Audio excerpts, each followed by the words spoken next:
مساء الخير، ازيكم؟ عاملين ايه؟ انا ميادة ودي قناتي. هنعمل مع بعض النهاردة التومية السوري، بس هنعملها بطريقة خرافية خرافية بجد. هتبقى احلى من بتاعة المطاعم بكتير.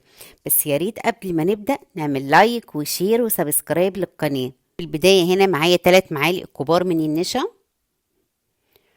هنزل عليهم بكوباية ونص من المية. انا عاملاه كده على البارد. هقلبه الاول كده على البارد كويس قوي لحد ما النشا تدوب تماما. هاخده بقى في الوقت دوت على النار. هبدأ بقى اقلبه كده.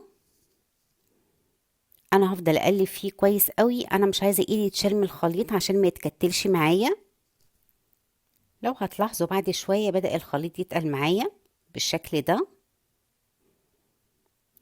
هنا كده بدأ كده يتلم معايا. احاول برضو ان انا ما اشيلش ايدي في الوقت ده عشان ما يتكتلش. هنا كده بدأ يلم معايا كده بالشكل ده، والخليط بقى شبه كده البودنج كده. انا عايزاه ما يبقى شبه المهلبيه كده بالشكل ده. يبقى هو كده بقى كويس معايا. خدت بقى الخليط وفردته على طبق او على صينيه. انا عايزه افرده كويس قوي لحد ما يكون بالشكل ده. بصوا بقى معايا كده بالظبط. بعد ما بارد تماما هحطه بقى في الخلاط. معايا هنا 7 فصوص من الثوم صغيرين، كوبايه من الزبادي، ربع كوبايه من الليمون، وملح، وربع كوبايه من الميه. هضربهم كويس قوي كده مع بعض. هديهم بس كده ضربة بسيطة.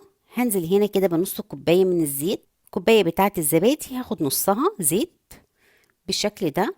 وهبدأ انزل بقى على الخليط بيها واضربه كويس قوي لحد ما يبقى بالشكل ده. بصوا كريمي ازاي ورهيبة.